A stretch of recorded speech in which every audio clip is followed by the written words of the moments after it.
വിധുകളയായി വിവശയായ കുരുങ്ങി നിന്നും നാണം കുരുങ്ങി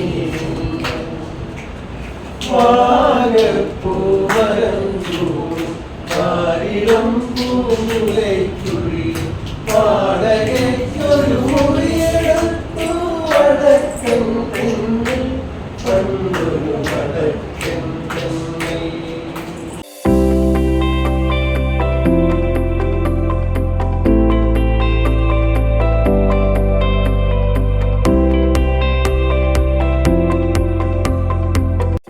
ഹലോ ഫ്രണ്ട്സ്, അപ്പോൾ നമ്മുടെ ആറ്റുകാൽ പൊങ്കാല വ്ളോഗാണ്. കൂടെ നമ്മുടെ പ്രകൃതിക്കുട്ടിയുടെ താലപ്പൊലിയും ഉണ്ട്.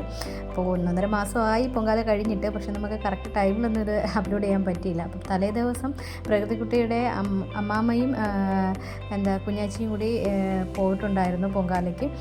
അപ്പം ഞങ്ങൾ പിറ്റേ ദിവസം രാവിലെയാണ് പോയത്. താലപ്പൊലി ആയതുകൊണ്ട് ഞങ്ങൾ കുറച്ച് ലേറ്റായാണ് ഇറങ്ങിയത്. അപ്പോൾ ഞങ്ങൾ അവിടെ എത്തിയപ്പോൾ തന്നെ ഏകദേശം പൊങ്കാല ടൈം അടുപ്പിച്ചായിട്ടുണ്ടായിരുന്നു. എല്ലാ വർഷവും ഞങ്ങൾ എൻ്റെ സിസ്റ്ററിൻ്റെ ഫ്രണ്ടിൻ്റെ വീട്ടിലാണ് ഇട്ടുകൊണ്ടിരുന്നത്. ഈ വർഷം നമുക്ക് അവിടെ ഇടാൻ പറ്റിയില്ല. അപ്പോൾ നമുക്കൊരു പുതിയ വീട് കിട്ടിയിട്ടുണ്ട്.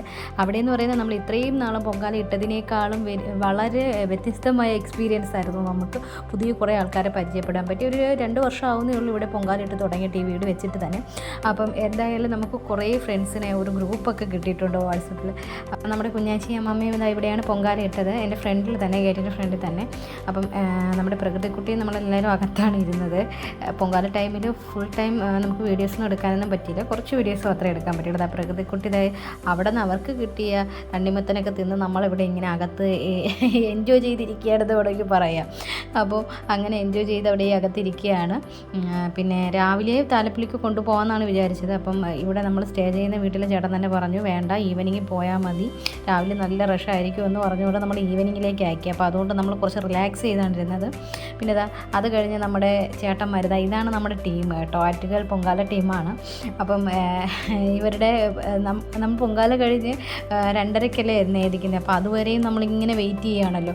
അപ്പോൾ നമുക്ക് ഇങ്ങനെ വെയിറ്റ് ചെയ്തിരിക്കുന്ന സമയം നമ്മൾ സാധാരണ ചിലപ്പോൾ അറിയാതെ ഉറങ്ങിപ്പോവും, അങ്ങനെയൊക്കെയാണ്. ഇപ്പോൾ ഇവിടെയെന്ന് വെച്ച് കഴിഞ്ഞാൽ നമ്മൾ പാട്ടും ഡാൻസും ഒക്കെ ആയിട്ട് അടിച്ച് പൊളിച്ചാണ് പോയത്. പൊങ്കാല ഡേയിൽ നമ്മുടെ ഒരു പുതിയൊരു എക്സ്പീരിയൻസ് ആയിരുന്നു ഇതെന്ന് പറയുന്നത്. നമ്മുടെ പ്രകൃതിക്കുട്ടിയും പാട്ടൊക്കെ എൻജോയ് ചെയ്യുന്നുണ്ടായിരുന്നു. പിന്നെ കൂടെ കുറച്ച് ഡാൻസൊക്കെ ഉണ്ടായിരുന്നു.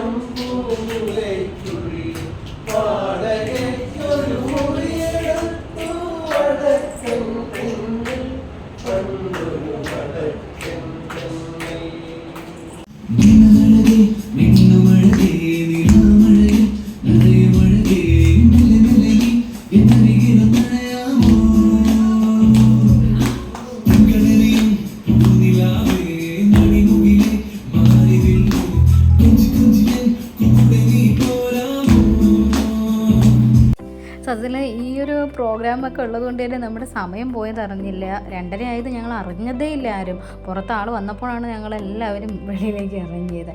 അപ്പം എന്തായാലും ഈ വർഷത്തെ നമ്മുടെ പൊങ്കാല എന്ന് പറയുന്നത് അതിഗംഭീരമായിരുന്നു. നമ്മുടെ പ്രകൃതിക്കുട്ടി ആ സമയമൊക്കെ ആയപ്പോൾ ഉറക്കമായി കേട്ടോ.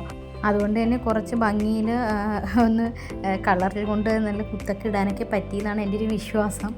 അപ്പോൾ അതിനുശേഷം നമ്മളെല്ലാവരും കൂടെ നിന്ന് ഒരു ഗ്രൂപ്പ് ഫോട്ടോ ഒക്കെ എടുത്ത്, നമ്മുടെ ഓൾ ടീം എല്ലാം കൂടെ നിന്ന് ഗ്രൂപ്പ് ഫോട്ടോ എന്ന് പറയാൻ പറ്റിയ ഒരു ഗ്രൂപ്പ് സെൽഫിയൊക്കെ എടുത്തായിരുന്നു. പിന്നെ നമ്മളുടെ കുഞ്ഞു കുഞ്ഞു ചെറിയ കുറച്ച് ഫോട്ടോസ് ഷൂട്ടും ഉണ്ടായിരുന്നു അതിനകത്ത്. എവിടെ പോയാലും നമുക്ക് കാണുമല്ലോ, ഒന്നും വിട്ടുകളയാൻ പറ്റില്ല. കാര്യം എന്താണെന്ന് വെച്ച് കഴിഞ്ഞാൽ നമ്മുടെ പ്രകൃതിക്കുട്ടിയുടെ മെമ്മറീസാണ് എല്ലാം. പ്രകൃതി പോയ എല്ലാ സ്ഥലങ്ങളും മോള് വലുതാകുമ്പോൾ കാണണമെന്നുള്ളൊരാഗ്രഹം കൊണ്ടാണ്. അപ്പോൾ അതുകൊണ്ട് തന്നെ എത്ര താമസിച്ചായാലും എല്ലാ വീഡിയോസും യൂട്യൂബിലേക്ക് പോസ്റ്റ് ചെയ്യണമെന്നാണ് ഭയങ്കര ആഗ്രഹം. അപ്പോൾ എല്ലാവരും ഓരോരുത്തരായിട്ട് പോവുകയാണ്. അപ്പോൾ നമ്മളും എല്ലാം റെഡിയായി മോളെയും കൊണ്ട് തണുപ്പിലേക്ക് പോകാനായിട്ട് ഡ്രസ്സൊക്കെ ഇട്ട് നമ്മളും പോകാനായിട്ട് റെഡിയായി നിൽക്കുകയാണ്. അപ്പോൾ ഞങ്ങളൊരു 4 മണിയായപ്പോൾ ഇറങ്ങുമ്പം ആളൊന്നും കാണില്ല എന്നൊക്കെയുള്ള ആത്മവിശ്വാസത്തിൽ പോവുകയാണ്. ആൾ കുറവായിരിക്കുമല്ലോ എന്നൊക്കെ പറഞ്ഞുകൊണ്ട് പോവുകയാണ്.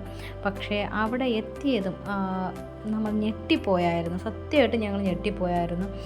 കാര്യം ആദ്യം ഞങ്ങൾ പോയ സമയത്ത് ഞങ്ങൾ പുറകിലത്തെ നട വഴിയാണ് പോയത്. അപ്പോൾ ആ സൈഡിനാണ് നമ്മൾ നിന്നത്. കുറച്ച് താലപ്പൊലി അവിടെ നിൽക്കുന്നത് കണ്ടേക്കൊണ്ട് അവരുടെ കൂടെയാണ് നമ്മൾ നിന്നത്. അവിടെ നിന്നത് എന്തായാലും കുറേ ടൈം അങ്ങനെ അങ്ങ് വേസ്റ്റ് ആയിപ്പോയി. സത്യത്തിൽ നമുക്ക് ക്യൂ ഉണ്ടായിരുന്നു. അപ്പം അതുവഴി മാത്രമേ അവരകത്ത് കയറ്റി വിടത്തുള്ളായിരുന്നു. അങ്ങനെ ഞങ്ങൾ എന്ത് ചെയ്തു, ക്യൂ നോക്കി പോയത് ഞങ്ങൾ ഞെട്ടിപ്പോയത്. ആ നടയുടെ അവിടെ നിന്ന് അങ്ങ് പറമ്പിൻ്റെ അങ്ങ് അറ്റം വരെയും ക്യൂ ആയിരുന്നു. അവസാനം ഞങ്ങൾ ഏറ്റവും പുറകിൽ ഞങ്ങൾ തന്നെ വിചാരിച്ചു ഇനി എപ്പോഴാണ് നമ്മൾ പോകില്ലെന്ന് കയറി, ഇതിനേക്കാളും ഭേദം രാവിലെ പോകുന്നതാണെന്ന് വിചാരിച്ചു. കാര്യം തറയെ കൂടി ചവിട്ടാൻ പോയി, അത്രയ്ക്ക് ചൂടായിരുന്നു. ഞാൻ പിന്നെ ചെരുപ്പിട്ടിട്ടുണ്ടായിരുന്നു. എല്ലാവരും ഉള്ളതുകൊണ്ട് പ്രകൃതിക്കുട്ടിയെ മാറി മാറി എടുക്കുന്നുണ്ടായിരുന്നു. അച്ചാമ്മയും നാത്തൂന്മാരും കുഞ്ഞാച്ചിയും അമ്മാമ്മയും എല്ലാവരും ഉണ്ടല്ലോ. നമ്മളെല്ലാവരും കൂടി ഈ ഒരു താലപ്പൊലിയുടെ കൂടെ തന്നെയാണ് അകത്ത് കയറിയത്. ഞങ്ങൾ കയറ്റി വിടുമെന്നൊക്കെ നമുക്കൊരു പേടിയുണ്ടായിരുന്നു. ഒരു കുഞ്ഞാണുള്ളത്, പക്ഷേ നമ്മൾ 4-5 പേരും ഉണ്ടായിരുന്നു. പക്ഷേ നമ്മൾ ക്യൂ നിന്ന് തന്നെയാണ് കയറിയത്. ആ പറമ്പിൻ്റെ അടുത്ത് എത്തി നമ്മൾ. പക്ഷേ നമ്മൾ ഒരു 10 മിനിറ്റ് നമ്മൾ നിന്നിട്ട് തിരിഞ്ഞ് നോക്കിയപ്പോഴത്തേക്കും നമ്മുടെ പുറകിൽ അതിനേക്കാൾ ഡബിളായിട്ട് ക്യൂ ആയിരുന്നു. പക്ഷേ കുറച്ച് കഴിഞ്ഞപ്പോൾ തന്നെ നമുക്ക് അകത്ത് കയറാൻ പറ്റി. നന്നായിട്ട് പ്രകൃതിക്കുട്ടിക്ക് തൊഴാനൊക്കെ പറ്റി. പ്രകൃതിക്കുട്ടിയുടെ അമ്മാമ്മയുടെ നേർച്ചയായിരുന്നു. അപ്പം അമ്മാമ്മയ്ക്ക് സന്തോഷമായി, എല്ലാവർക്കും സന്തോഷമായി. അപ്പോൾ നമ്മൾ അത് കഴിഞ്ഞ് പുറത്തേക്ക് ഇറങ്ങുന്ന ഒരു ചെറിയൊരു ക്ലിപ്സ് ഞാനൊന്ന് ഓടിച്ച് എടുത്തതാണ് കേട്ടോ. അപ്പോൾ പ്രകൃതിക്കുട്ടിക്ക് ഇറങ്ങിയപ്പോൾ എന്തോ ഭയങ്കര സ്റ്റൈലൊക്കെ ഉണ്ട് കേട്ടോ. അപ്പോൾ അത് കഴിഞ്ഞതാണ് നമ്മൾ ഈ താലമൊക്കെ സമർപ്പിക്കാനായിട്ട് പോകുന്നുണ്ട്. അത് സമർപ്പിച്ചതിന് ശേഷം നമ്മൾ അതിൻ്റെ അകത്ത് നിന്നും കുറച്ച് ഫോട്ടോസ് എടുത്തു. ഈ കോവിലിന് ഉള്ളിൽ ഫോൺ അലോഡ് അല്ല. അപ്പോൾ പുറത്ത് കോവിലിൻ്റെ ശ്രീകോവിലിൻ്റെ പുറത്ത് മാത്രമാണ് അലോഡ്. അപ്പം അങ്ങനെ നമ്മുടെ ആറ്റുകാൽ താലപ്പൊലിയും കഴിഞ്ഞു, പൊങ്കാലയും കഴിഞ്ഞു. പിന്നെ നമ്മൾ കാത്തിരുന്ന അവസരം എന്ന് പറയുന്നത് ഈ ഈവനിങ് ആയിരുന്നു. ഈവനിങ്ങിലെന്ന് പറയുന്നത് നമ്മൾ എത്തിയപ്പോഴത്തേക്കും 6 മണി വരെയാണ് നമ്മളോട് താലപ്പൊലി ഉണ്ടെന്ന് പറഞ്ഞിരുന്നത്. പക്ഷേ നമ്മളിപ്പം പോകുന്നത് ഒരു 7 മണി കഴിഞ്ഞതിന് ശേഷമാണ്. അപ്പോഴും നമ്മൾ നിന്നതിനേക്കാളും ഇതുപോലെ ക്യൂ ഇങ്ങനെ ഉണ്ടായിരുന്നു. അപ്പോൾ ഇവരൊക്കെ ഇനി എപ്പോഴാണ് ഇതിനകത്ത് കയറുന്നതെന്നൊന്നും അറിയാൻ വയ്യ, അത്രയ്ക്ക് ക്യൂ ഉണ്ടായിരുന്നു. അപ്പം ഞങ്ങളിങ്ങോട്ടാണ് പോകുന്നതെന്നല്ലേ. നമ്മൾ മെയിനായിട്ട് കാത്തിരുന്നത് ഈ ഒരു സമയത്തിനാണല്ലോ. വൈകിട്ട് കുറേ ബലൂണൊക്കെ മേടിക്കണം. പ്രകൃതിക്കുട്ടി ബലൂൺ കാണുമ്പോഴേക്ക് കൈ ഇങ്ങനെ കാണിക്കുന്നുണ്ട്. മെയിനായിട്ട് ഒരു ആനയുടെ തലയുള്ളത്. അതും ഞാൻ 2 ദിവസം മുമ്പ് ഞങ്ങൾ വന്നിട്ടുണ്ടായിരുന്നു. അപ്പോൾ ആ സമയത്ത് ഞാൻ ആനയുടെ തല നോട്ടിട്ട് വെച്ചിരിക്കുകയായിരുന്നു. അപ്പം അത് വാങ്ങണം. ആ ടൈമിൽ ഞാൻ ചോദിച്ചപ്പോൾ 100 രൂപയാണ് പറഞ്ഞത്. പക്ഷേ ഇന്നിപ്പം ചെന്ന് ചോദിച്ചപ്പോഴത്തേക്കും 150 രൂപയാണ് പറയുന്നത്. അപ്പോൾ ആദ്യം ഒരു ആളോട് ചോദിച്ചു. അതിനുശേഷം നമ്മൾ വീണ്ടും പോവുകയാണ് വേറെ ഒരു ചേട്ടനോട് ചോദിക്കാനായിട്ട്. ആ ചേട്ടന് 150 തന്നെയാണ് പറഞ്ഞത്. ഞാൻ പറഞ്ഞു ചേട്ടാ 100-നാണെങ്കിൽ തായോ എന്ന് പറഞ്ഞു. 100 രൂപ കയ്യിലങ്ങ് വെച്ച് കൊടുത്തു. എന്തോ ഭാഗ്യത്തിന് ആ ചേട്ടൻ തന്നു. ഞാൻ നീലയാണ് ചോദിച്ചത്, പക്ഷേ ആ ചേട്ടൻ്റെ കയ്യിൽ കിട്ടിയത് പിങ്കാണ്. പിന്നെ ഒന്നും നോക്കിയില്ല, പിങ്ക് എങ്കിൽ പിങ്ക് എന്ന് പറഞ്ഞ് ഞങ്ങൾ ആ പിങ്ക് ആനത്തല വാങ്ങി. നമ്മുടെ പ്രകൃതിക്കുട്ടനെ എപ്പോഴേ ഇതിങ്ങനെ കയ്യിൽ കിട്ടാനായിട്ട് ഇങ്ങനെ എന്നേക്കാളും ധൃതിയിൽ നിൽക്കുകയാണ് പ്രകൃതി. ഞങ്ങൾ പൊട്ടിച്ചൊക്കെ എടുത്താലും എന്നൊക്കെ വിചാരിച്ചു പോയി. അപ്പം എന്തായാലും നമ്മുടെ ആനയെ ആദ്യം വാങ്ങിക്കൊണ്ട് പോയി. പക്ഷേ അതിനുശേഷമാണ് നമ്മളത് ഈ ഷോപ്പിലേക്ക് കയറിയത്. അപ്പോൾ ആനയും കൊണ്ട് അകത്തോട്ട് കയറാൻ നല്ല ബുദ്ധിമുട്ടായിരുന്നു. പിടിക്കാൻ തന്നെ ചെറിയ ബുദ്ധിമുട്ടുണ്ടായിരുന്നു. പ്രകൃതിക്ക് ഈ ഒരു ബലൂൺ കൂടി വാങ്ങണമായിരുന്നു. ഈ കീ എന്ന് കേൾക്കും. അത് കുറേ നാളായിട്ട് ഞാൻ നോട്ടിട്ട് വെച്ചിരുന്ന സാധനമാണ്. അപ്പോൾ അതൊക്കെ വാങ്ങി. പിന്നെ നമ്മുടെ നാത്തൂൻ ചേച്ചിമാർക്ക് എന്തെങ്കിലുമൊക്കെ വാങ്ങണ്ടേ, നമ്മുടെ ഗംഗയ്ക്കും ഗൗരിക്കും. അങ്ങനെ അവർക്ക് വേണ്ടതോ അവരിങ്ങനെ സെലക്ട് ചെയ്യുകയാണ്. അതിൻ്റെ കൂടെ നമ്മുടെ പ്രകൃതിക്കുട്ടിയും കൂടി പറഞ്ഞു കൊടുക്കുകയാണ് അതെടുക്കുക ഇതെടുക്കുന്നത്.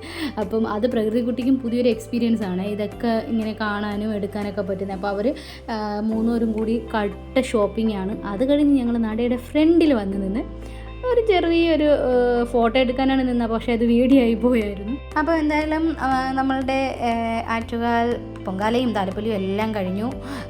അപ്പോൾ വ്ളോഗ് കുറച്ച് ലേറ്റായിരുന്നേ ഉള്ളൂ. അപ്പം ഇത്രയും നേരം കണ്ടുകൊണ്ടിരുന്ന എല്ലാവർക്കും thank you so much. Tata bye bye, see U.